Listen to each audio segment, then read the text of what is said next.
Okay, minimum length. Okay, this is what I want. If not, I want something else. We do something else. Okay. And to derive the minimum length solution, we went through we did it through the Lagrange multipliers. It's just a standard technique to optimize a cost function, objective function with a constraint. Okay. I'm not telling you to understand everything about Lagrange multipliers, but in a linear system, such system is easy to implement. Okay, and we said that the gradients of the function should be aligned with the gradient of the constraint in order for the point to be minimum. Otherwise, it cannot be. So it's a necessary condition, not sufficient. In a linear system like this, we know it exists. Okay, I'm not going to the details of the mathematics, but understand how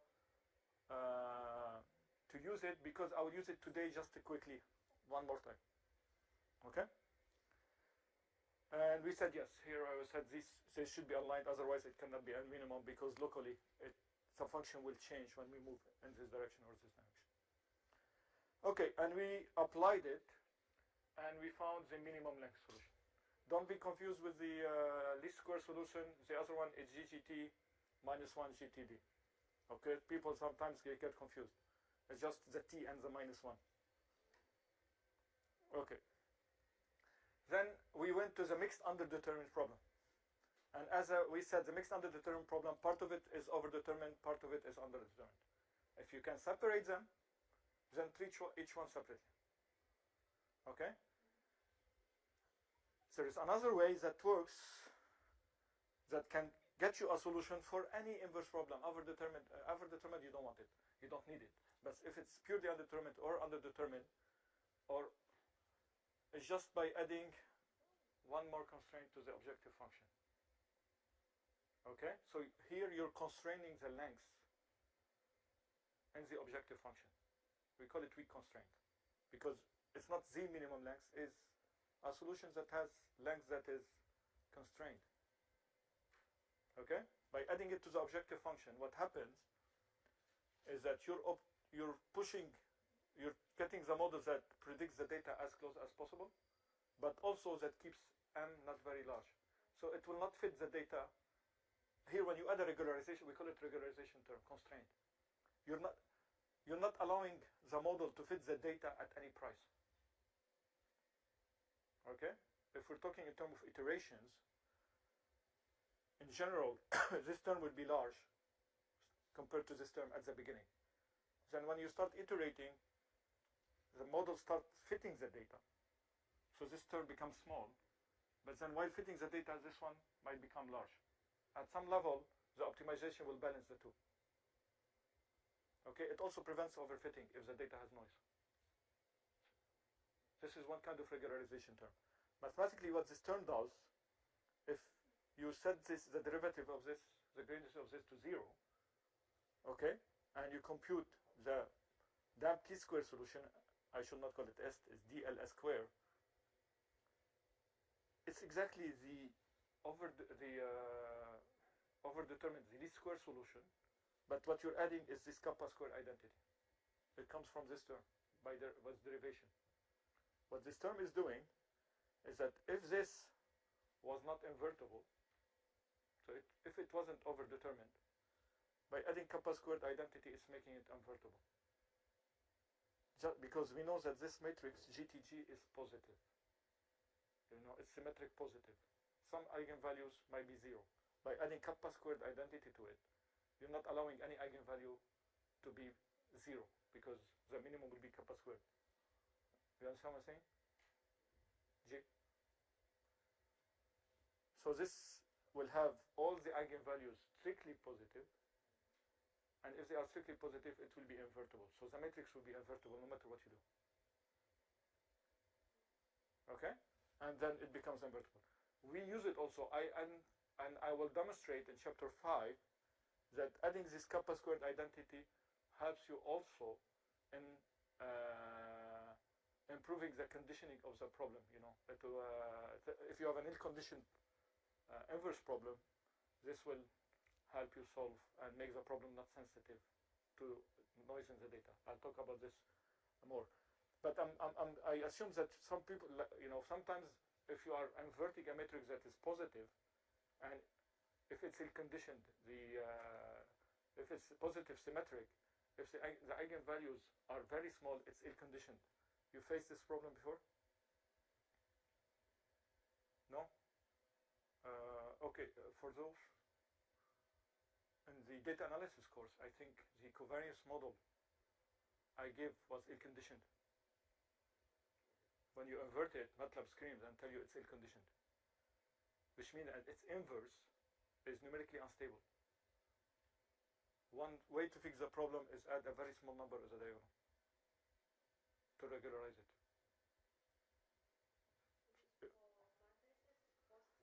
Yeah, if you have a covariance matrix, like for instance, of a process, and usually if you have a large number of variables, very often you might come to a problem where I will talk about this more often, more in details later on when we get to the ill conditioning.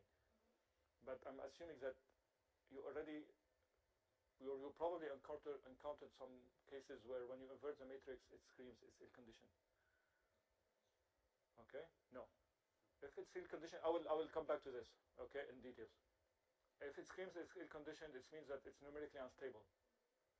Okay? And by adding kappa squared, if it's positive kappa squared identity, which means kappa squared on the diagonal, small number, it makes it invertible, just because it becomes definite positive. Okay? Good. So this is one solution again to an underdetermined, or whether it's mixed or purely underdetermined, and we call it the damped. Damped is because it damps the small singular eigenvalues, and much more details on this in chapter 5. Okay? We call it now damped least-square. And also it is the zero-order Tikhonov regularization. We said zero-order Tikhonov when you constrain the length of n. A zero-order Tikhonov. Today I will do first-order and second-order Tikhonov. Okay? So this is a summary of what we did last week. Any questions? If there are no questions, what do I have after? Okay, strong and weak constraint. Next, weighted least square. So I'll go to the weighted least squares. And for me, this is the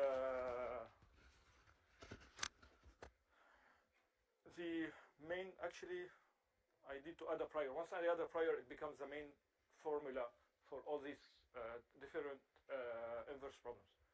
What is weighted least squares? Weighted least squares in when we add weights to the terms in the objective function. So let's forget the regularization term. Again, any objective function in an inverse problem, it has, as we said, we made it of two terms. Gn minus d squared plus a regularization term. Model data misfit term and a regularization term. Okay? Let's consider first, we don't have a regularization term. Model data. Okay? Okay, in some situations, you might have, you collected different data set. Who told me about joint inversion last time? Okay, imagine you're taking electromagnetics and Wells data. Okay, and you want to invert both at the same time. Wells data are generally more reliable than EM or seismic data. Seismic data are, they have a lot of noise in them. If I'm in an ocean problem, I'm doing chlorophyll and I don't know temperature. Temperature is much more reliable than chlorophyll. If for whatever reason I'm inverting for both at the same time, I need to tell the objective functions that this data I don't trust as much and this data I trusted but more. How do I do that? I put weights. Okay? So I weight the data I trust more than the data I don't trust. Okay? Or sometimes for the same data set, you know, I don't know if you're collecting seismic on a steep side or something, depending on the machine, how it's installed, it might be difficult to, and it will include noise. So even in the same data set, or if the region in the ocean is much more variable than other regions, when we collect in situ profiles, okay, the data might have, the same data temperature might have more noise in some locations than other locations. Okay? So I need to weight it in a different way. I weigh the data that I trust more than the data I don't trust, and it makes sense. I want to fit them more. This is what I'm telling the inverse problem, with my formulation. Okay? So the way we did it, this one used to be sum of Wi GIM minus DI, one by one, right? It used to be like this, okay, the sum of all components differences. What I'm adding now is a weight.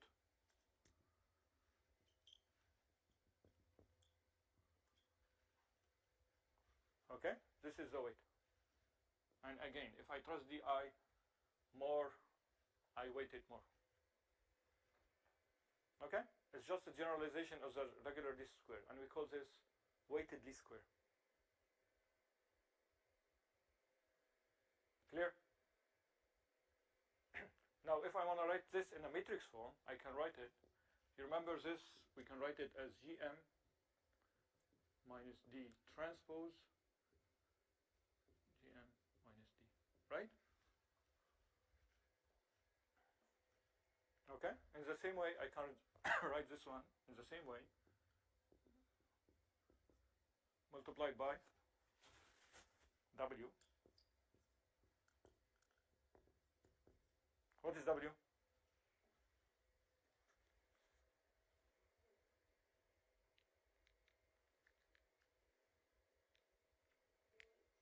The weight, yes, but it's a matrix. And the matrix, how it's defined? How is it defined?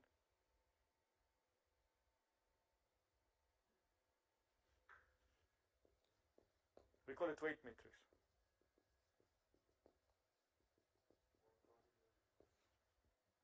It's diagonal with the weights on the diagonal.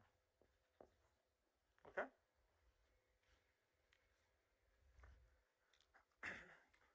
Now, this I can write it for those who are familiar with the inner product or norm directly, is the weighted norm with respect to the matrix.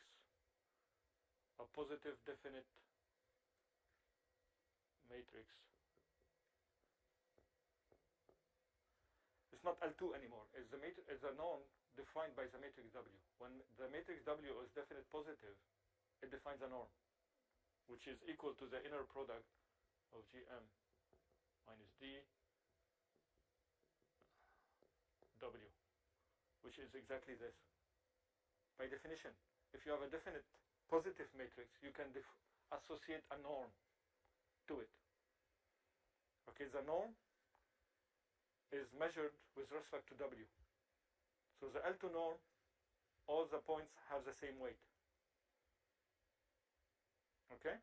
This is, you can take any positive definite matrix and write it as D1 minus D2A. This is a norm with respect to the matrix A, and it's equal to D1 minus D2 transpose A D1 minus D2. Okay, as long as it's definite positive, symmetric definite positive,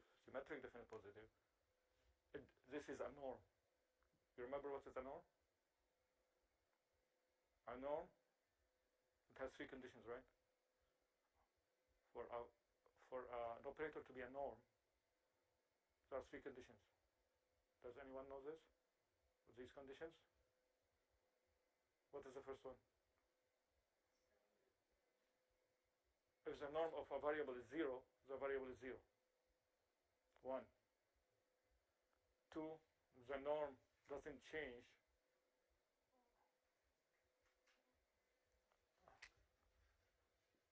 Lambda x of some norm is equal to lambda x is just, if you multiply the vector by some constant, is the norm. You're not changing the length. And then the last one is x plus y.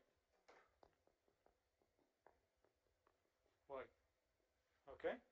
So if you have a definite positive, symmetric definite positive matrix, you have these three conditions.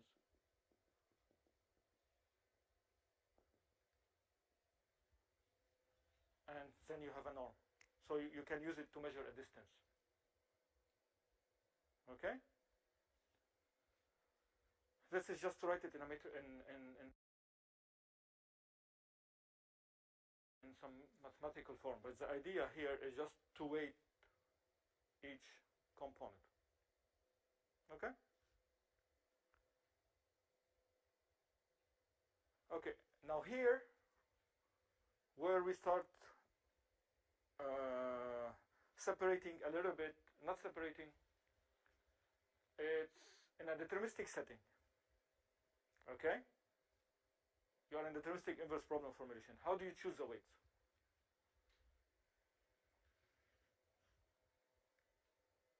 It's tricky.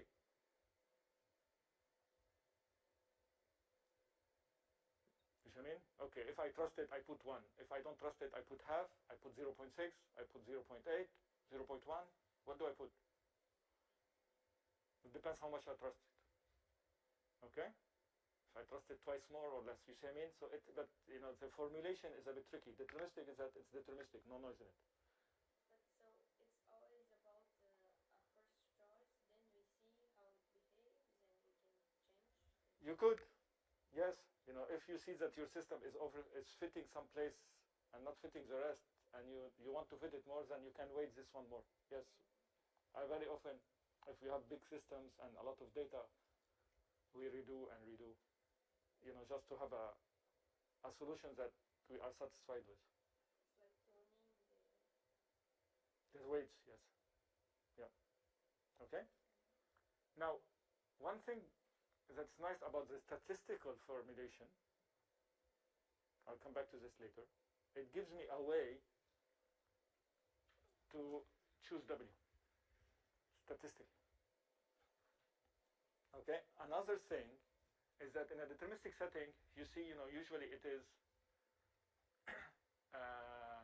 diagonal matrix. Okay, and in a statistical sense, the matrix can be non-diagonal. For those who took the data analysis course, do you remember when the data were correlated between each other? What happens?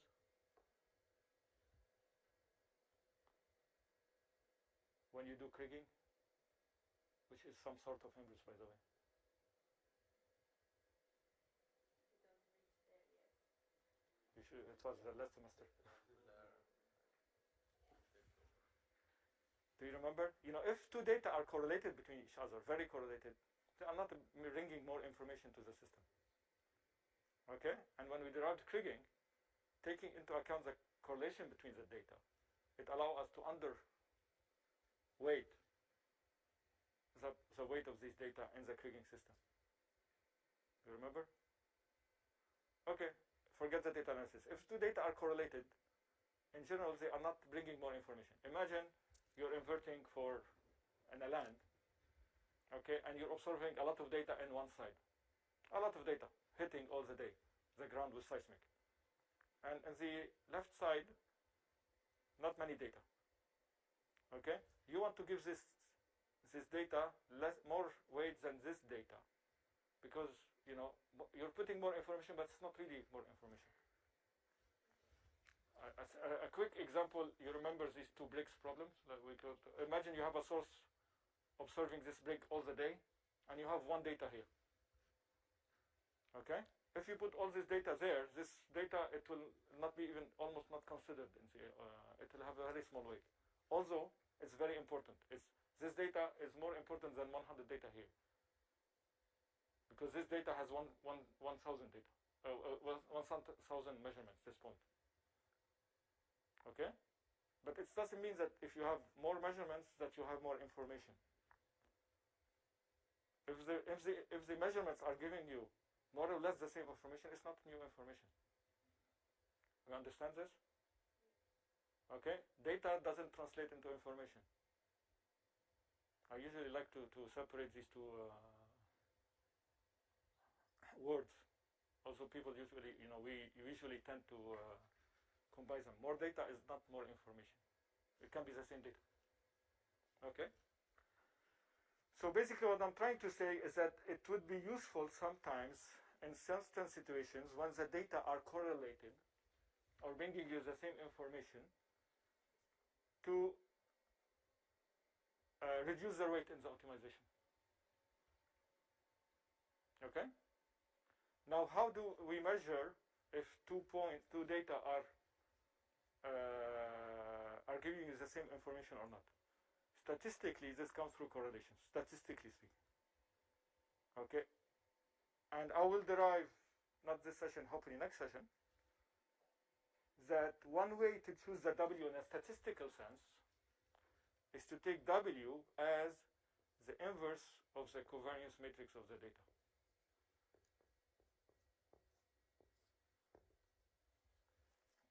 Does this make sense to you before we derive it mathematically?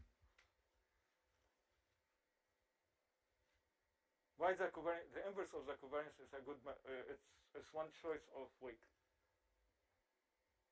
Forget correlation now, assuming the data are not correlated. Okay? What do you have covariance data on the diagonal?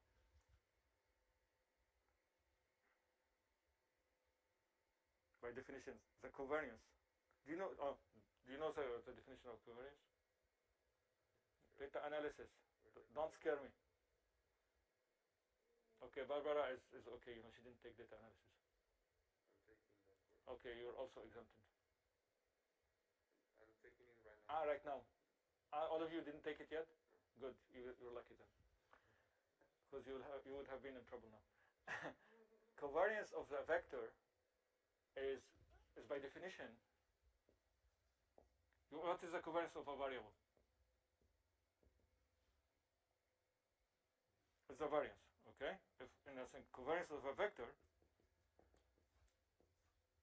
it is the variance of each component, and the covariance is xi, xj on the diagonal. Okay? It's a matrix. Okay? So if the variables are not correlated, independent of each other, if we are putting ourselves in a Gaussian regime, I don't want to go to details. The correlations will be zero covariances, and then you will only have the variances of the diagonal. Okay. Now, by taking W as the inverse of the covariance, what you're saying is that if the variance of the data is large, I'm weighting it by the inverse of its variance.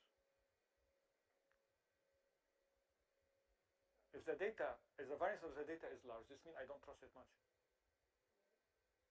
Because it can be, let's say the data between anything between this and this. The more I trust it, the ranges will be small. Okay? So it's a reasonable choice to weight it by the inverse of the variance, of its variance. Makes sense? Okay? And then we'll show it statistically. That this is indeed, in the maximum likelihood sense, Gaussian errors, the weighting will be the inverse of the covariance. Okay? Now, if they have correlations, by adding the correlations here, you will also putting less weight on the data that are correlated. Okay? Yeah, they are not bringing more information, I will downweight them. So the covariance is a natural, reasonable choice, and we will demonstrate it in a maximum likelihood sense. It doesn't come from the deterministic formulation of the inverse problem. You cannot derive it. Okay, but you can derive it from the statistical derivation, and it comes naturally, and it makes a lot of sense. Okay? So this is where the deterministic and the statistical formulation of the problems, they are linked, but they are also a little bit different. And in general, I'm a little biased towards the statistical probabilistic formulation because it is more general. But in certain situations that I will discuss also today, the deterministic approach allows me to do things that are difficult to formulate in a probabilistic setting, like the Tikhonov regularizations. Okay? So, to summarize what I did till now, we weight the data differently if they are if they have different level of uncertainties, and one way, statistical way to choose the weights comes from the maximum likelihood or the Bayesian formulation of an inverse problem is to take, in a Gaussian setting, is to take the covariance, the inverse of the covariance, and I will derive it. Now I'm posing it, I'm not imposing, I'm proposing it, and it makes sense, but then we will derive it mathematically. Okay? Very good. Now, once I formulate the problem, then the solution is straightforward. Okay? How do you derive the solution of the weighted least square if the data are weighted? The same formulas, derivations that I did for the least square solution. What do we do?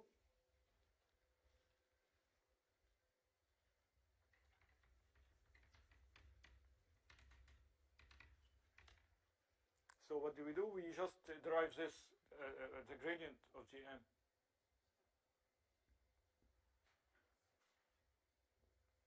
And we set it to 0, and then we compute the solution. Okay?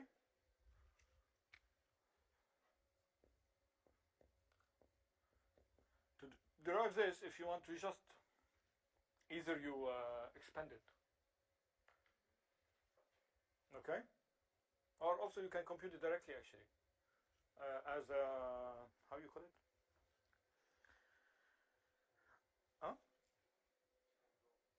It's chain rule. This is what I was exactly looking for. Okay, derivatives. Okay, so the who can give me the derivative of this directly? And I forgot which convention we used for the derivatives. Anyone can give me the, so I don't have to think much.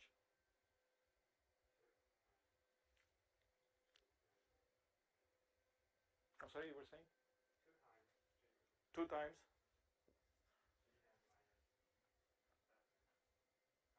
So I'm here in a linear setting, okay? Don't complicate it. We are in a linear setting. 2 times G? There is M? Are you sure? Something like this, but there is some T somewhere. Where is the T? CT, no? Yes. I think this is the derivatives. Okay? So you derive this with respect to M, and then you have the derivative of MTWM, which is 2WT, but W is symmetric, positive, definite, because you want to define a norm, otherwise this was not a norm. So they will be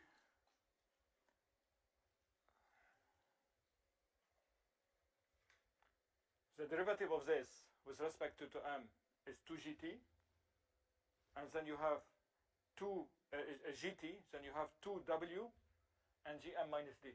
Write it down. I think this is the derivatives. I will not derive it. If you have a problem, let me know. And if you set this to 0, you end up with the normal equation GTG GTWG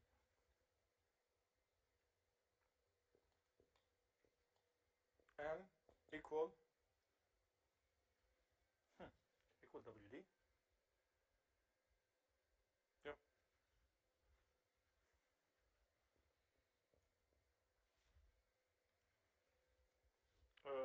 GTWD.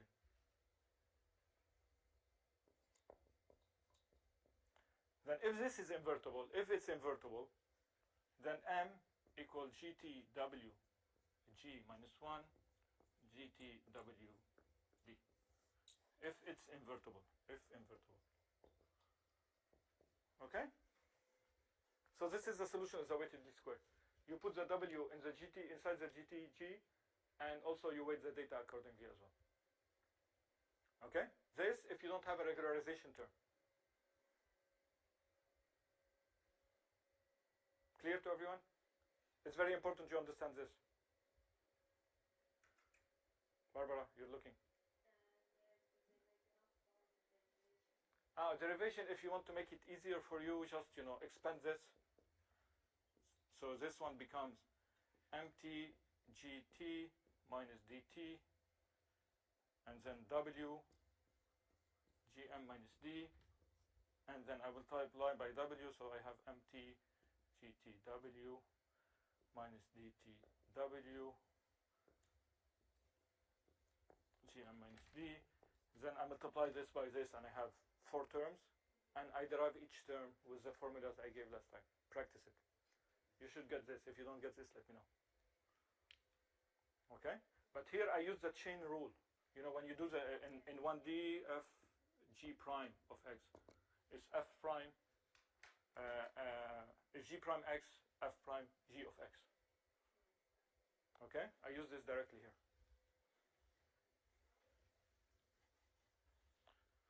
Okay. So this is for the data weighting.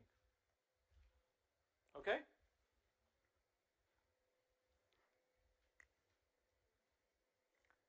Okay, now for the same reasons, I might think about put weights for the regularization term. Why? Does it make sense for you if I want to also weigh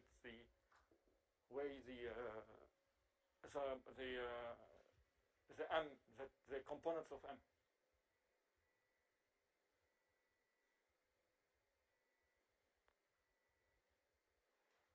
Imagine you want to, that some components should be small, some other components do not need to be small. Okay? So I put a lot more weights on the components that I want to be small than the components that I don't want to be small or very small.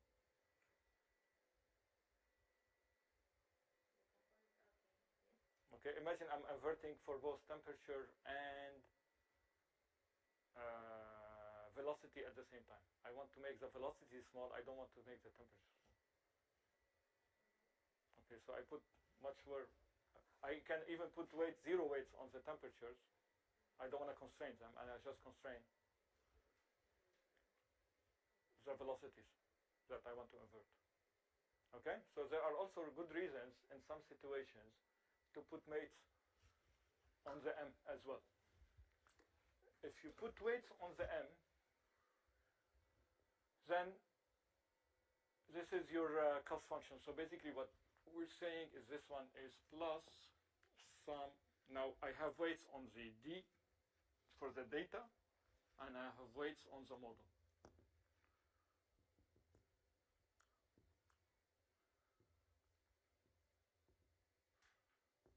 J if you want, or I, whatever. Okay? This is it.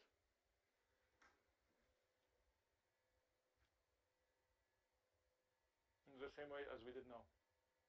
Anyone get confused here? Jose, you're thinking.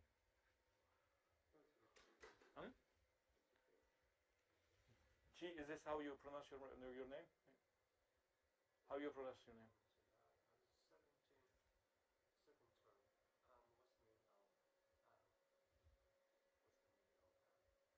The meaning of? M? Yeah, it's just, you remember when before we weighted we added this term in the objective function, right? Kappa squared in the damped least square, right? Right? Yeah, it's like now I'm taking Wm if you want. This is a Wm. If Wm is a diagonal matrix with Wm1, Wmm, 0, 0, 0. Then this one will be remove the kappa squared. This one will be sum of WIM MI squared. So as a damped least square, I'm putting a weight, but a constant weight for all the m's, which is equal to kappa squared. Okay? So this will be your more general objective function. Weighted model data term and weighted regularization term. Okay? Now you can take this and to compute the solution, set to 0 both terms and invert, and you get to this. Okay? Now what I'm claiming, here the inversion is in which space? I'm claiming that this is the same, this and this, and I can show it easily. Okay? What is the difference between these two formulas?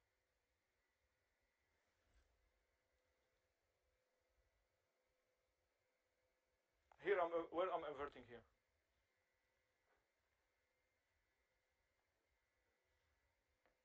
In which space?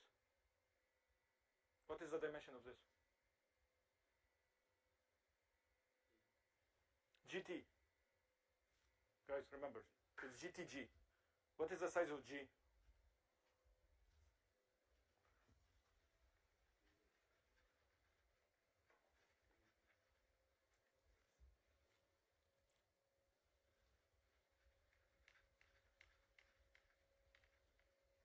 What is the size of G? G is m by m, and m by n, and GTG is m by m. One is in the model space, and if GTG is m by m, GGT is n by n. So one is in the model space, one in the data space. What I'm trying to say is that if you have much more data than unknowns, invert in the model space, because the matrix will be smaller, much smaller. The other way around, I would invert in the data space because I have much more unknowns. Just numerically speaking, they are the same, but it's just the numerical cost will depend on in which dimension you're inverting. You understand, Chi? Okay? This one is in the model space, this one is in the data space.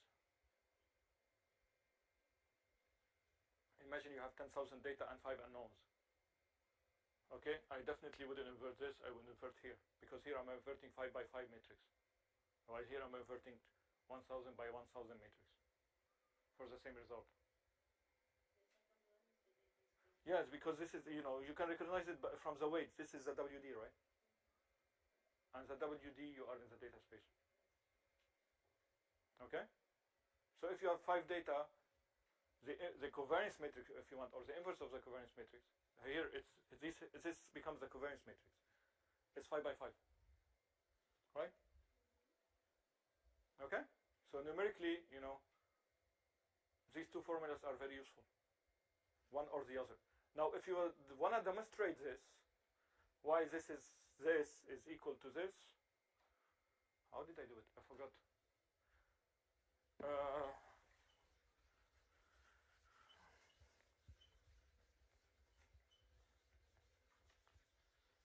I think there was a small trick to show it.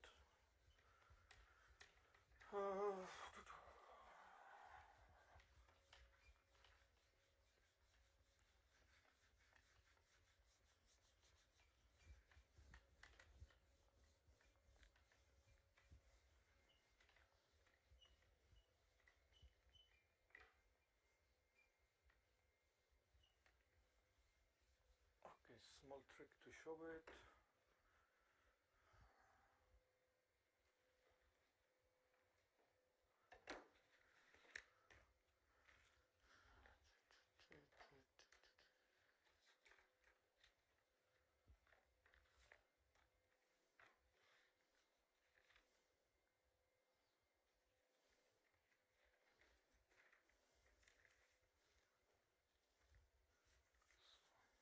So what I'm claiming is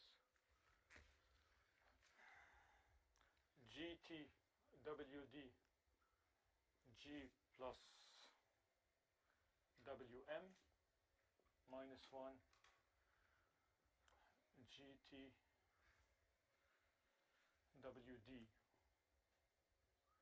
D. Okay? What I did, GTWD G plus WM, I kept it the same.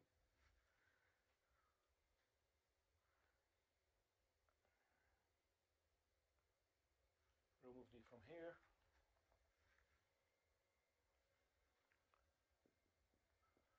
And I multiplied by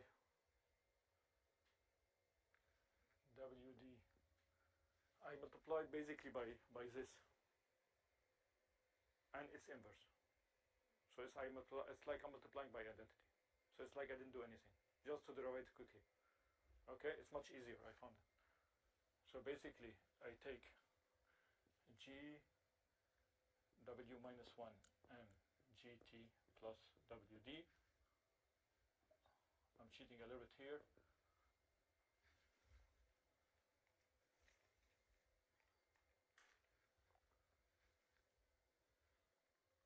Multiplied by the same thing inverse.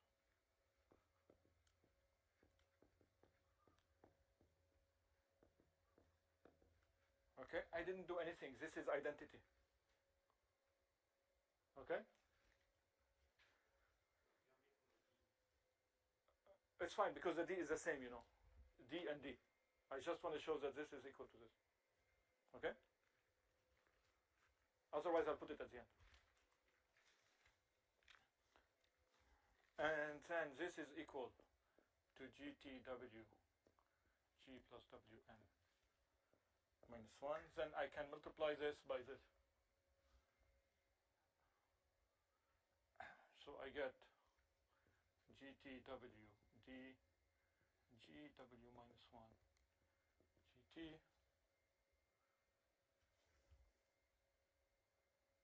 then this will give me GT. Okay, and then I have this term minus 1. What I did is just I multiplied this inside. Okay, I just multiplied inside the two terms, nothing out of the ordinary. Then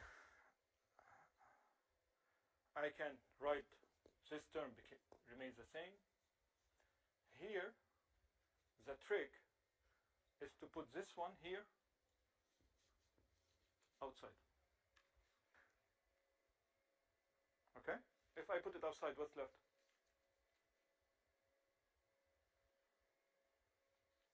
From this side, I have this term left, right? From this side,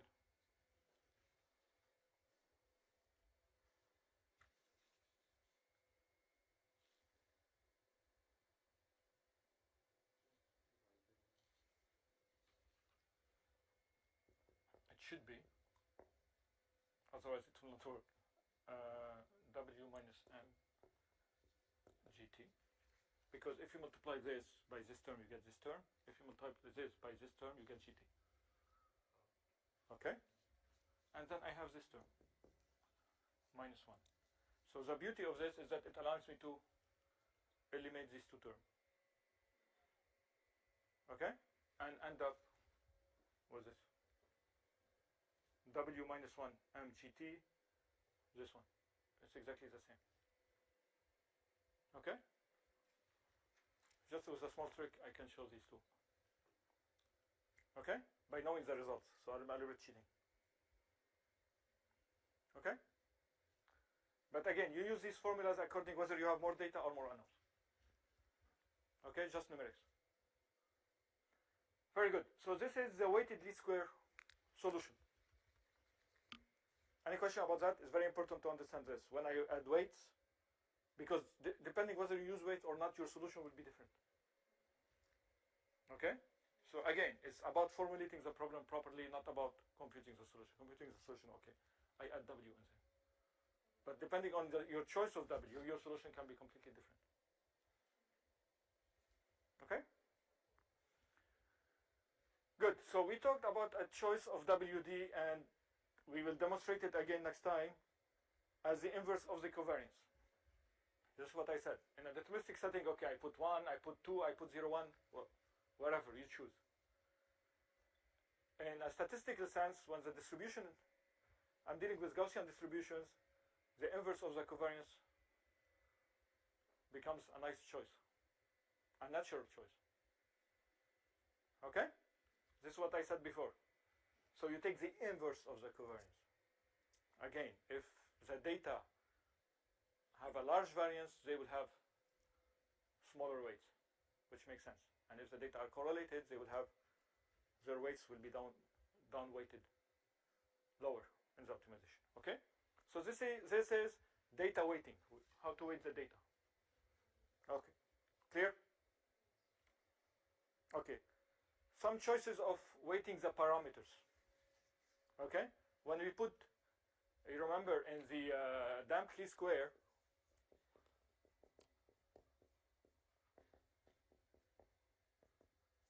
kappa squared identity, kappa squared, it's like taking the weights kappa squared identity for the m. And so all of them have the same weight. Okay? And so I'm using all of them the same weight. The kappa squared is just a term to balance between this term and this term. Okay? If I'm using the data, I can also weight all the data in the same way, right? Okay. If I'm weighting the data in the same way and I don't have a regularization term, does this affect anything?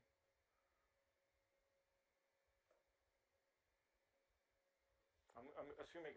Suppose I take this alpha I Tm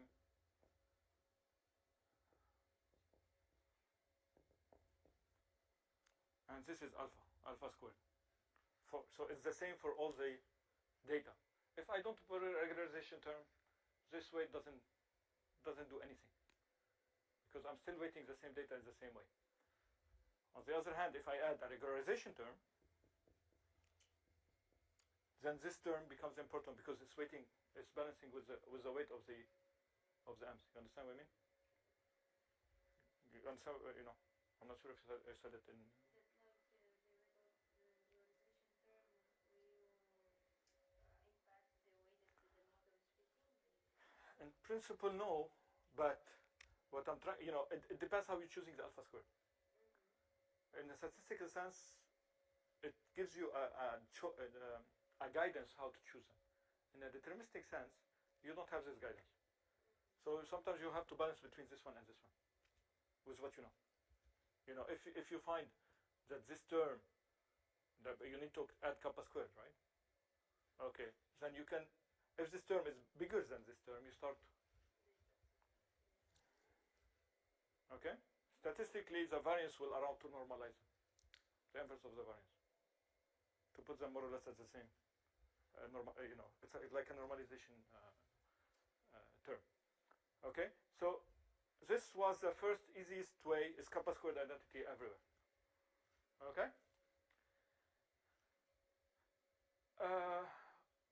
So, what we will talk about now is what we call flat or smooth solution. And basically what's flat or smooth, instead of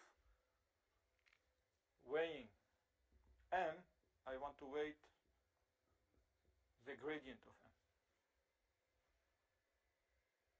Okay? This is what we call zero order Tikhonov.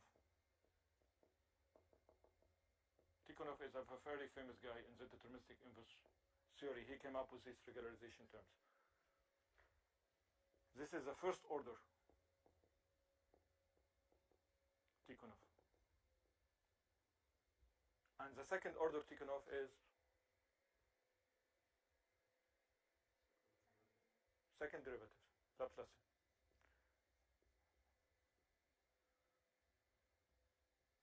Second order Tikhonov. Now, who can tell me why would someone think about adding this in the objective function?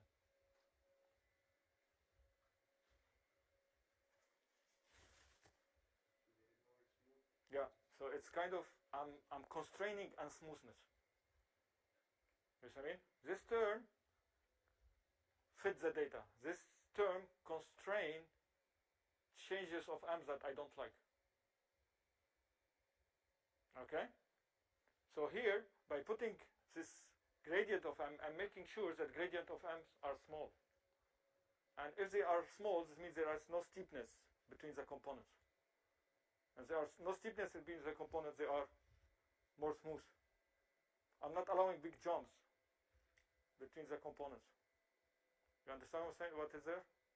This is to constrain anything I don't want in M. This term. This is the role of this term in the objective function. Does it make sense? No. You know, when you put it in the objective function, you're making sure that the components of the gradients of M are small. Okay? And the gradients are the steepness between the components. Infinite difference. So if these are small, they are more close to each other. Okay? You're making them flat, not steep. Flat. Now if you write this in a gradient of M is what? Gradient of M. Numerically. You know, approximately. Infinite differences. If M has M1, M2, MM components, okay?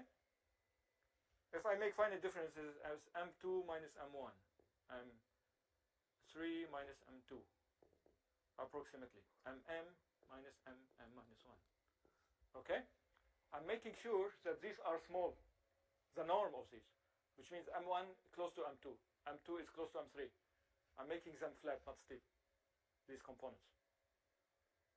So basically, if you're inverting for, I don't know, a curve, you will not have your solution M something like this. It will make it more smooth, more flat. Okay, it will constrain the changes between the components, make them small. Okay, instead of making the components small, the changes between the components are small. We call it flattening. Okay? Now, if I take this as my constraint approximately, okay? Who can tell me what would be my Wm?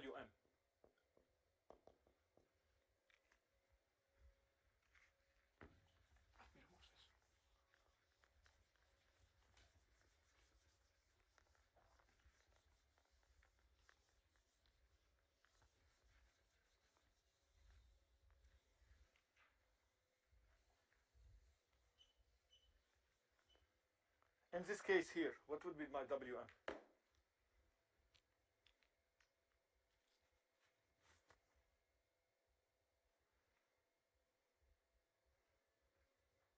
So if I write M squared, okay, it's gradient of M, T gradient of M.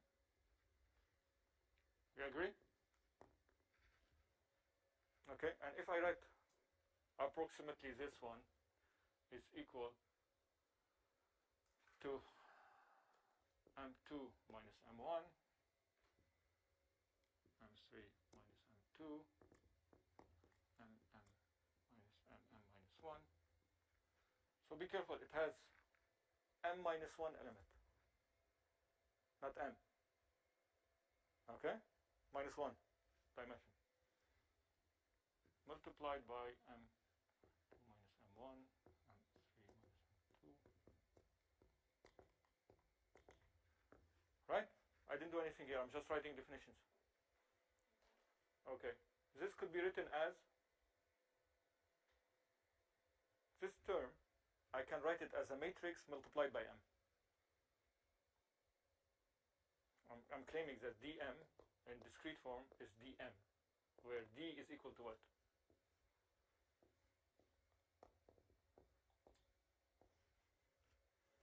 D is minus 1, 1. Two diagonals, minus 1, 1. And then 0.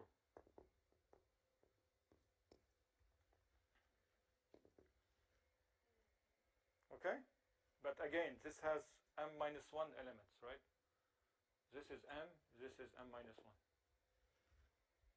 dimension. This is m, this is m minus 1. Because you don't have m0. Okay? If you have m elements, D will have m minus 1 rows. Okay? So I can write this actually basically as dm t dm. Okay? Correct? And this I can write it as mt dt dm. This will be my wm.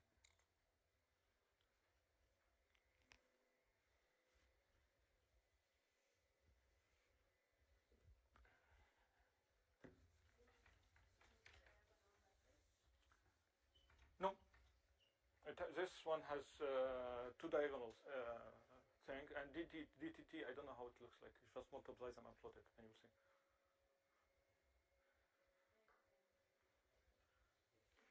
Okay?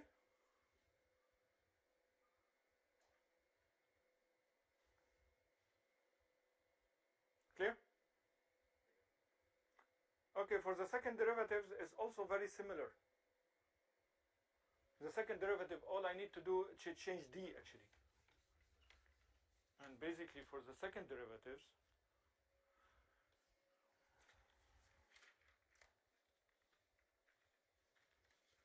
if you want,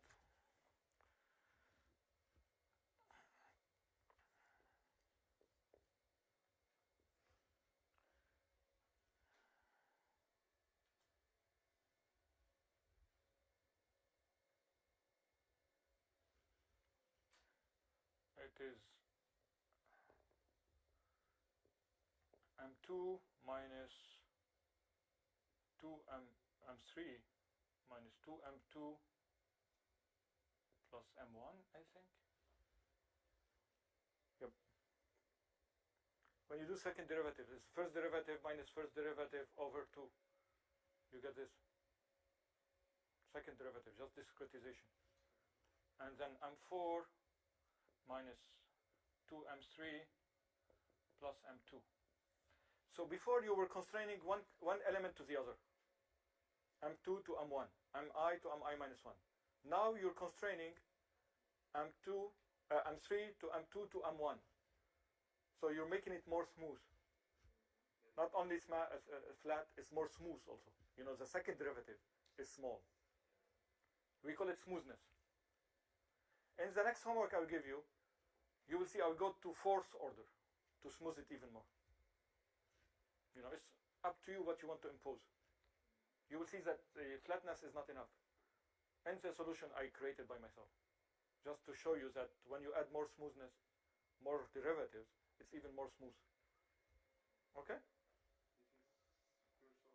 This is second order Tikhonov. This is because this is first derivative, this is second derivative. This is second order. Because second derivative. This is first order. And zero order is when you constrain only n. Not the derivatives. Okay? Who can tell me what is d in here? ds. This is d flatness, df if you want, and this is ds. So this is like multiplying ds by m. And my ds is 3 diagonals, 1, minus 2, 1, and zeros. Okay, but here be careful. How many rows I have? M minus 2 rows. So ds is m minus 2, m minus 2. Okay? Just be careful with the dimensions. It's m minus 2. While this one is, this one is always m by m. But it has m minus 2, m minus 2. At the end is m by m. Okay, so this is where I wrote in the slides. You get to this. Okay, it's summarized here. This is for the flattening. Okay, and this is for the smoothness. Okay, just be careful, it has m minus 2 rows and m minus 2. Okay? If m is?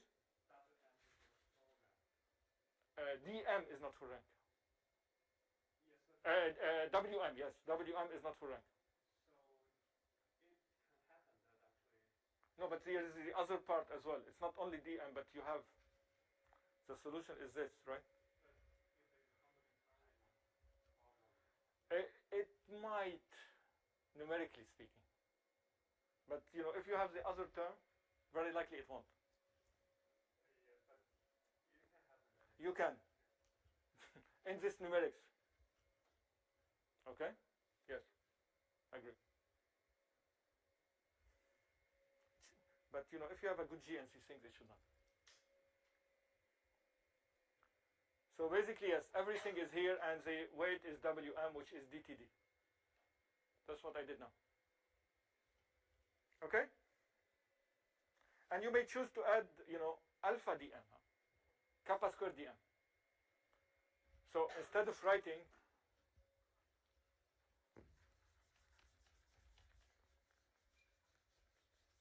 so you basically, your objective function is the general form is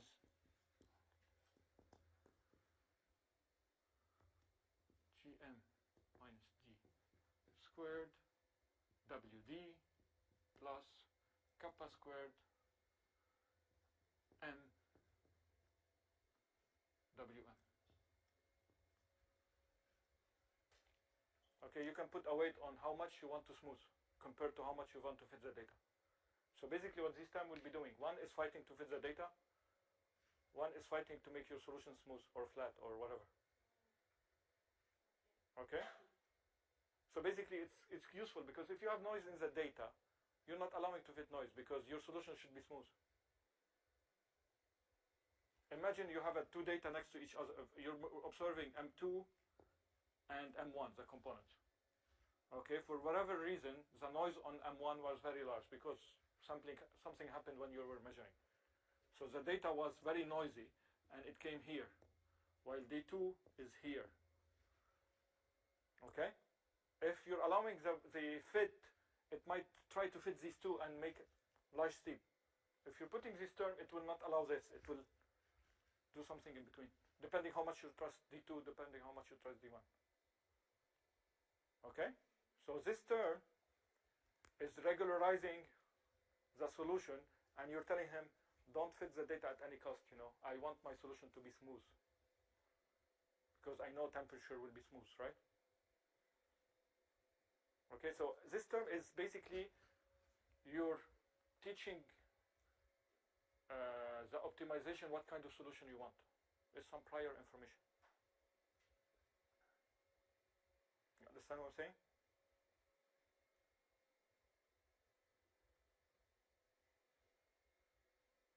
Okay? It's prior information. Knowledge about the solution.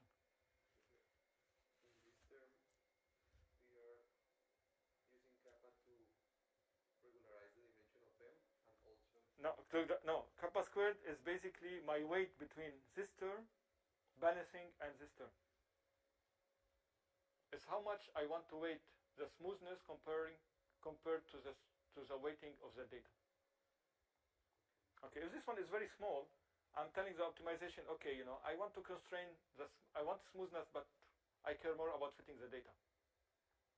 So if we want to regularize the dimension of M, we have to... There is no dimension. We're regularizing M. No. The solution. I'm not regularizing the dimension, I'm regularizing the solution. Okay, be careful with the words. So what your question was? Sorry. Yeah, the minimum M. The small, you know, I want a small m. Here I want, I don't know, it depends on Wm. If I use flattening, I'm constraining the flatness of m. I want it to be flat. But if I put kappa squared very small, I'm not giving it much weight, so it will try to fit the data more than flattening the solution. You see what I mean? If I flag it kappa squared very large number, it will look for a smooth solution, and it doesn't care about fitting the data. Okay, so when I add kappa squared, basically what I'm saying is that Wm, instead of being dTd, it will be kappa squared dTd. It's just a balancing term between this term, the model data fitting, and the smoothness, the regularization. Yeah, exactly. Depending on what you want. You are formulating the problem, and you know your inverse problem. I do not know it. This is, again, it brings me back why the formulation of the problem is key. You know your problem more than the people who solve it. Okay? And usually this comes from the data, comes from what you want. Okay? Clear? One last prior information that we like to inject, and mainly we use it in the ocean atmosphere community, is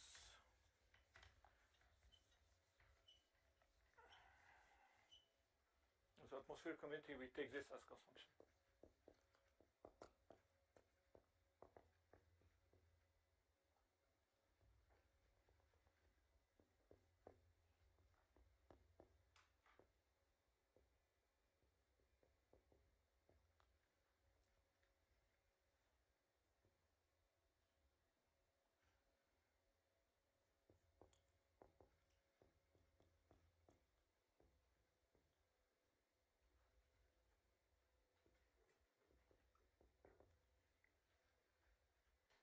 Weather forecasts are based on this.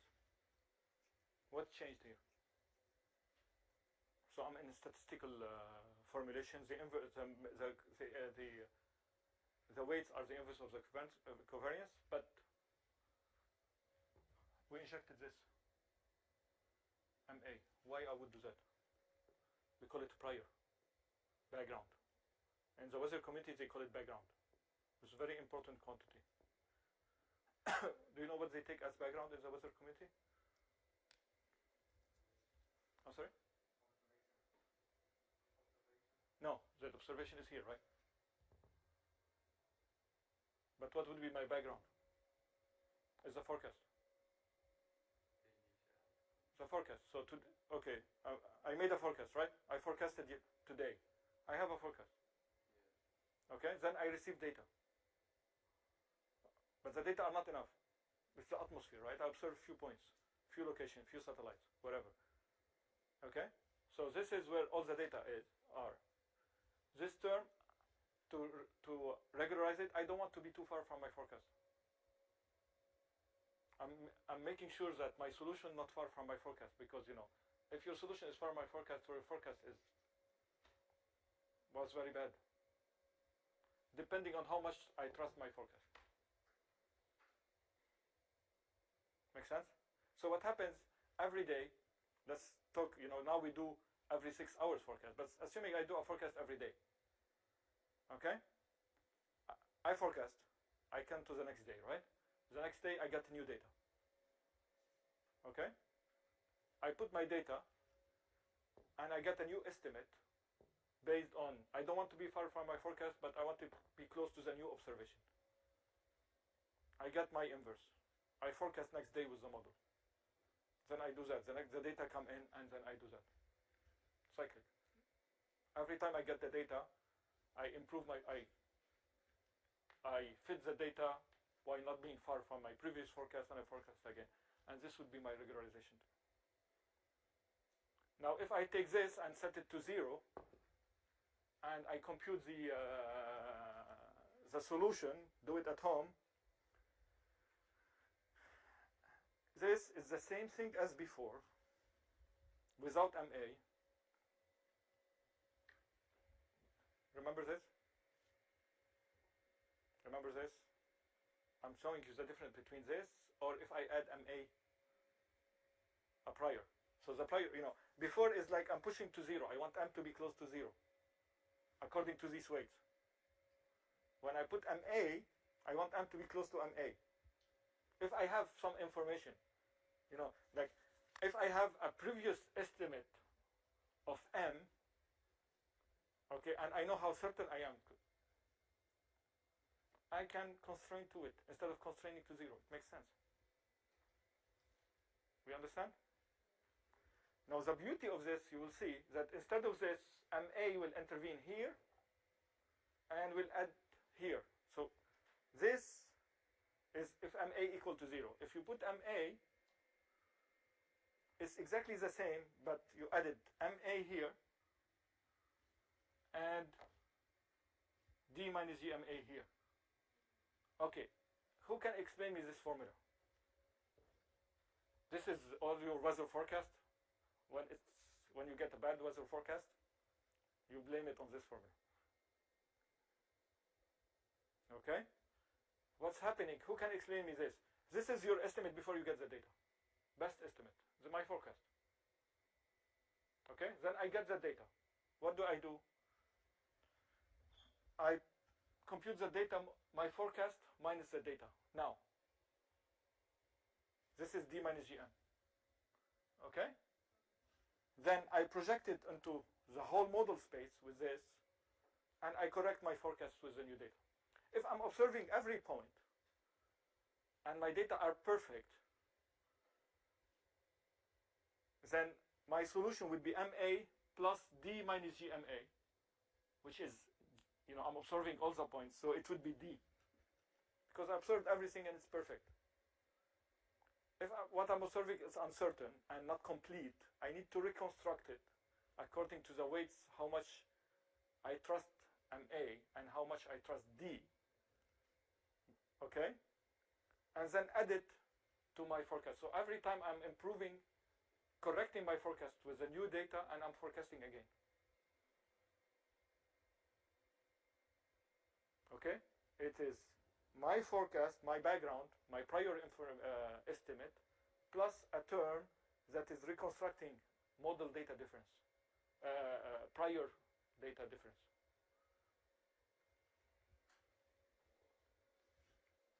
You see what I mean? A bit confusing? A bit. But for deriving it, it's straightforward. As we did before, just expand this, write it WM, and if you don't manage, and this is WM, this is WD. If you don't manage, let me know. Expand it, compute derivative for each term, put them together, you get this. Okay. Now what I'm saying, when you get this, is that you have what you estimated before, what you predicted, plus a correction term that comes from the data.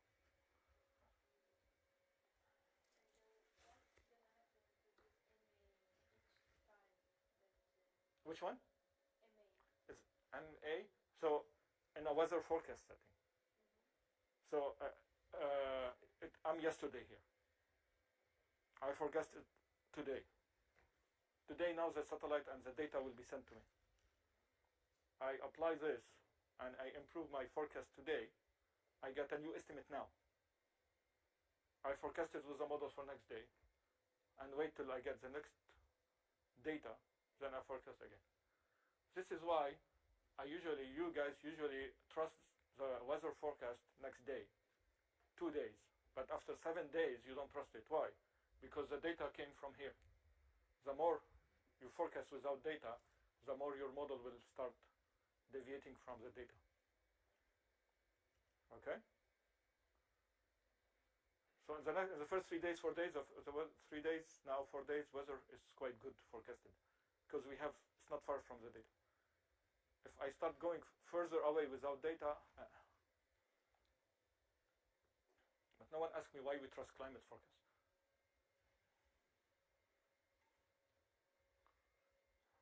Okay, don't ask me this question. Because they forecast 100 years, right? But without data, right? Okay?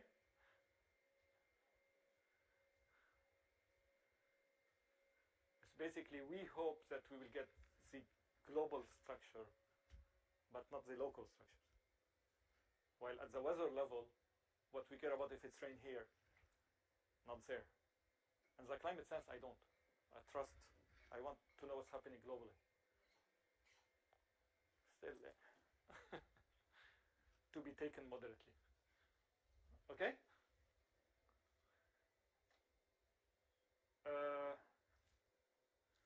Still have 5 minutes. I wanted to do a very important section, maybe leave it to the next session. Okay, these are the weights on... I will do a small thing just to prepare you for next session. Okay? Ah, no. Okay, before... No, okay, I will not have the time. One last thing, if you have a linear constraint. So you want to fit the data with a linear constraint. You have a linear constraint. So basically, it's another form of constraint. If you have a linear constraint. So basically, what's the problem here?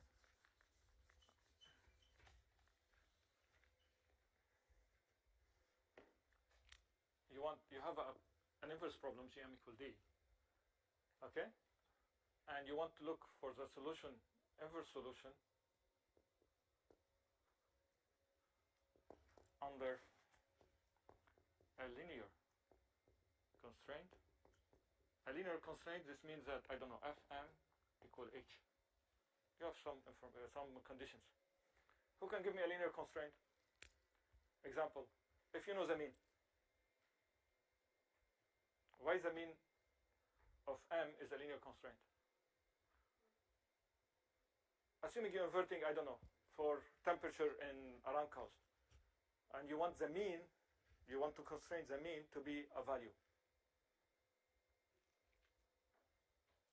So mean of M is equal sum of 1 over M, Mi, right? Put it outside. Okay? Number of components divided by you're summing them and you're dividing them. This is the average. Okay. In a matrix form, this becomes 1 over M, 1 over M, multiplied by M1, MM. Right? So basically, this is F, and this is M, and you want it to be equal to H. This is one form of constraint. Okay? For whatever reason you have an inverse problem and you want constraint, you have a linear constraint on the solution. How do you solve this problem? I give you this as example. Constraining the mean. But my problem is this, more general. If we solve this problem, I'll let you go.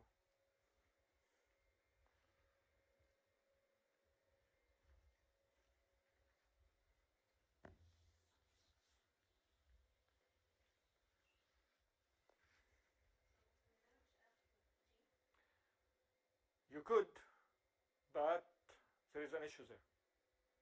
So what Elisar, actually I was going about to ask you, would you merge? So you said it before, I thank you. So what I can say, okay, someone can come and tell me, okay, you have Gm equal D and you have M equal H, right? Why you don't write this as a G M, how do I write it? GF, right, equal DH. And then becomes a big inverse problem. Correct? Would you do that? Who would do that? Who wouldn't do that?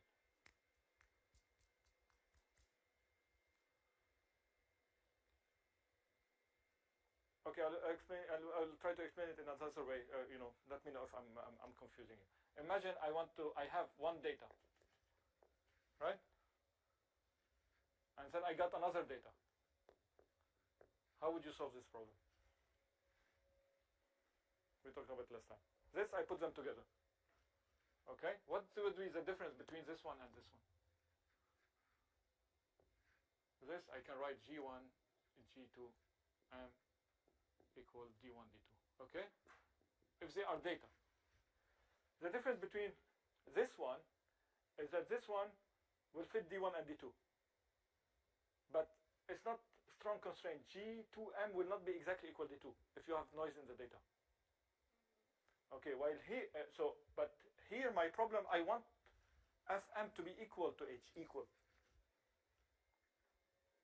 Okay, constraint, strong constraint. If you want it as a strong constraint, you don't do that because it might not fit it exactly. You're not imposing it exactly.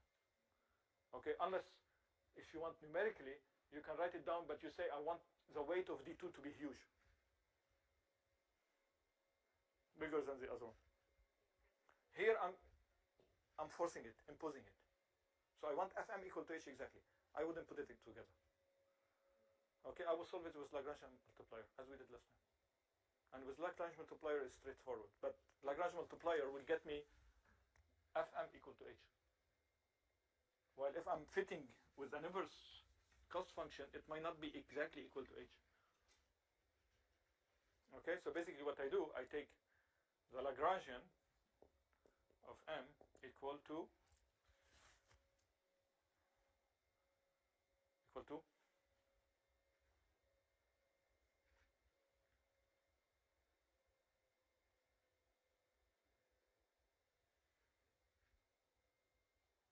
come on,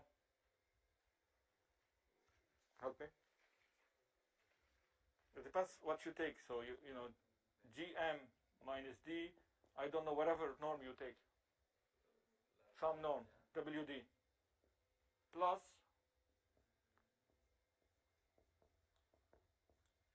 this is T, right? T, lambda T. Okay? And actually in my notes I missed lambda T.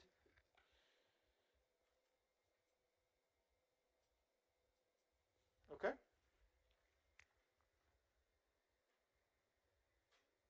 Then you compute the derivatives. You remember what we did last session? D Lagrangian dm and D Lagrangian d lambda. And you set them to 0. Okay? This is very simple. Now you should be experts. Barbara, you do it at home. And you report, you let me know if you don't find the solution I put here. The derivatives with respect to the Lagrangian, what it gives me? The constraint, which is Fm minus H, which is equal to 0. So this one is always the constraint. And this one is the derivative of this term. And you have lambda. And then you invert for M and lambda at the same time. Okay? And when you invert for lambda and M at the same time, okay, I put 2 here. Don't get confused with the 2. It's the 2 just to avoid 1 over 2 in the lambda. You get this new linear system to invert. And the constraint appears here, but F and 0. Write it down. If you don't come to this, let me know. It's just, again, the same 3 formulas I give at the beginning, derivatives. I'm using them over and over. And here I didn't put WD. So if you put WD, WD will appear here and it will appear here. Okay, be careful. There I put WD. In this one, my WD was identity. Don't get confused. Okay? Good, so now we know what is a weighted least square problem. And you can also optimize with some constraints using the Lagrange multipliers. The difference between using the constraint as data or a constraint is either I fit it completely or I don't fit it exactly. The constraint, depending how you consider it. If you want to fit it loosely, put it in the objective function. Okay? If not, solve it with the Lagrange multiplier. Okay? Next session, what I will do, I will go and I will look to the covariance. Okay, now I'm getting outside of the book, of the 2 books a little bit, for a couple of sessions. This is an example. Imagine, okay, this is an example of a linear constraint. Okay, if you want to fit a line, but a constraint is that you want to fit fully one data. You know that this line should fit this data. This is a linear constraint as well. But you see the difference? If you put it as another data, then it will not fit it exactly. It will be a regular least square with one more data. If I'm fitting it exactly, it will fit loosely these points, but it will go through this point. This is the difference. And this is the example. Last time we did it without a linear constraint. It was this, fitting a line. With linear constraint, it becomes this. It's just application of this. Okay? Write it down. You should be able to get it. If not, let me know.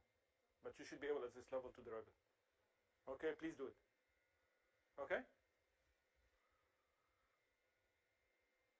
Okay, read this. I said it several times. But use constraint and a prior information is from to achieve certain behavior of the solution. To account for data uncertainty to include prior information. Okay? Read this. I think I said them, I repeated them several times. Okay? Okay, there is something I didn't do is sometimes you have a constraint on the sign of the solution. Imagine you're inverting for some concentration from satellite data, chlorophyll. You cannot get negative chlorophyll. It's concentration. But for some numerics and your uncertainties in the data and the model you're inverting with, you might get some negative. You can impose a negative, saying I'm looking for Gm minus D, Gm equal D, subject to M positive, not equal to 0, or Fm equal to H. But Fm minus H is positive, or M is positive. There are more advanced algorithms for this on the optimization committee. I will not go to this.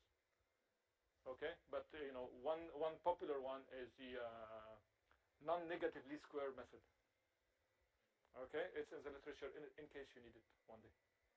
It's an optimization with negative or positive constraints. Okay? Okay, next session I will go to what is the covariance of if you have uncertainties in the data, right? And you consider that the data you collected is a sample. It has some noise, random noise. Then your solution is also random. Because for every sample D, you get a different M. Okay? So the question is, if I have a covariance on the data, what would be the covariance on the solution? Because it gives me the uncertainties on the solution with respect to the uncertainties in the data. Do you understand this? Make sense? The data, I know there is noise. There is noise in the data. So every time I collect the data, it will be a little bit different. Then my solution will be different. Now, hopefully, it will be a little bit different, because if it's too different, this means my solution is sensitive to the noise in the data, and this is not good. Because I know there is, in the geophysical problem, I know there is noise in the data. If I have small noise in the data, project on a big noise in the solution, there is a problem. This ill conditioning we'll talk about later. But first, we'll compute the covariances of the solution, and I will link it to the inverse of the Hessian. Pretty cool. It's not in A-star. It's not in A-star. Menke looks at it from only from an overdetermined problem. I'll do it for the full general solution. Okay, it take me half an hour, but it's worth looking at it. It's cool. The inverse is related to the curvature of the objective function, which makes a lot of sense. If the objective function is flat, and the minimum, my solution is not very certain, because it can be this, it can be this, it can be this. So there is a very good correlation. Actually, there is a formula relation between the covariance and the inverse of the Hessian because of the curvature of the objective function, which makes a lot of sense. I'll do it next time. It's off books. It's just for you. Okay? And I'll be done. I'm a little bit late on this session. I missed the session of Sunday, and I will try to find some time next week to replace it. Okay? I will be out the last week of September. Okay, I have a conference meeting. During that week, we'll organize the lab session, and Naila will do it on MATLAB. Okay? Once we organize this, you get the second homework. Okay?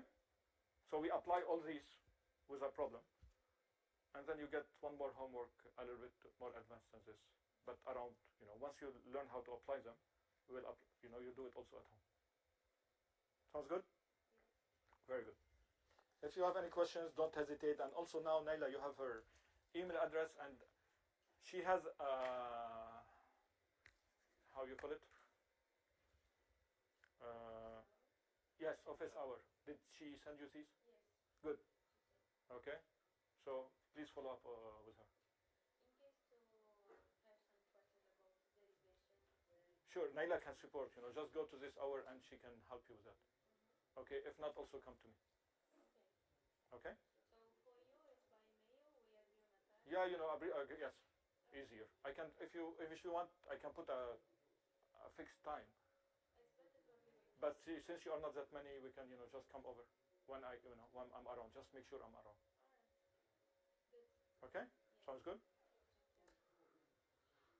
Okay, guys, it was a little bit, but it's not very difficult. It's just a process. Yeah, exactly. Just to assimilate this information, new information. It's not very difficult, but again, this is the base. Okay, please make sure you understand them. And if you have any questions, don't hesitate. Again, make sure you understand. There is no, no wrong question. All questions are good. Okay? The goal is that you understand this and you know how to apply them. Okay, I'll see you on Sunday, and in the meantime, we can discuss. Maybe I'll send by email. Do you have some time where we can replace a session where you are all free? In the afternoon. In the afternoons? Okay, I'll check my calendar. Maybe Monday afternoon Yeah, could be. Yes. or Wednesday afternoon next week. Okay, we can do that. Okay, I'll shoot you an email. Thank you very much. We'll see you soon.